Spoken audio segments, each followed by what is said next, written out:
Алгебра 7-ші сыныпқа арналған сабақ жоспары. Сабағымыздың тақырыбы алгебралық бөлшек және оның негізгі қасиеті. Сонымен біздің оқу мақсаттарымыз мынандай: алгебралық бөлшектерді танып білу, алгебралық бөлшектегі айнымалылардың мүмкін мәндер жиынын табу, алгебралық бөлшектердің негізгі қасиеттерін қолдану. Бағалау критерийлері: алгебралық бөлшек ұғымын біледі, алгебралық бөлшектердің негізгі қасиеттерін біледі, есептер шығаруда алгебралық бөлшектердің негізгі қасиетін қолданады. Енді балалар, мінекей, осы бойынша біз бүгін жұмыс жасаймыз. Ең алдымен сіздер мынадай білімлендтен мынадай видео қарап алыңдар. Ал енді балалар, осы алгебралық өрнектер, алгебралық бөлшектер және олардың мүмкін мәндер жиыны жайлы видео қарап жүрейік. Дұрыстап тұрып түсініп қарап алыңдар. Құрамында әріптері бар санды өрнектерді алгебралық бөлшектер деп атайды. Сонымен қатар, әріпті өрнектер немесе құрамында айнымалысы бар өрнектер деп те атайды. Әріптерді кез келген сандармен алмастыруға болғандықтан, әріптерді айнымалылар деп атайды.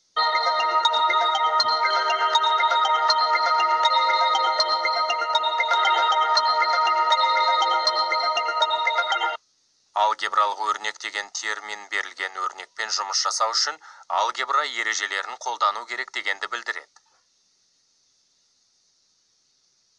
X тең -2 болғанда 1 бөлінген x қосу 2 өрнегінің мағынасы жоқ.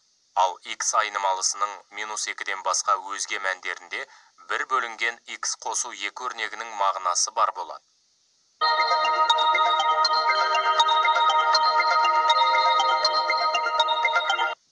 Бұл жағдайда берілген алгебралық өрнектің -2-ден басқа мәндерінде мағынасы бар болады деп айтады.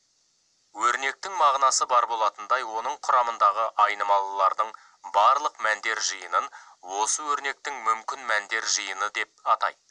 Мысалы, 2x квадрат қосу 5x азайтылған бір алгебралық өрнегі берілсін. Мүмкін мәндері жиыны барлық нақты сандар жиыны болады. Ал 1 бөлінген x қосу 3 бөлінген азайтылған 2 өрнегінің мүмкін мәндері жиыны табайық. Мүмкін мәндері жиыны x тең 0 және x тең 2 мәндерінен басқа барлық нақты сандар жиыны болады.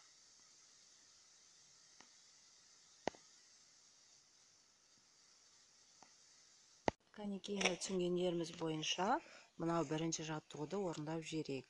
Берілген өрнектер алгебралық бөлшек бола ма, әлде болмай ма? Соны жауап бересіңдер. Қараңдар, біріншісі мысалға 7c квадраттан y-тің 6-шы дәрежесі. Бұл алгебралық бөлшек бола ма? Иә, болады. Қалғандарында мінекей дәл солай шағылып, сендер орындайсыңдар. Енді келесі тапсырманы орындаймыз. Мұнда А-ның қандай мәндерінде бөлшек нөлге тең болу керек, е? Мысалға, екінші тапсырманы алайық. Ол үшін сендер бөліміне қарамайсыңдар, сендер алымына қарайсыңдар. Яғни алымындағы өрнек нөлге тең болу керек. Енді келесі үшінші жаттығу. С-ның қандай мәндерінде бөлшектің мағынасы болмайды. Енді мұнда керісінше бөліміне қараймыз. Бөлімінде 0 шығуға болмайды. Себебі білесіңдер, санды нөлге бөлуге болмайды. Сондықтан мұқият болыңдар.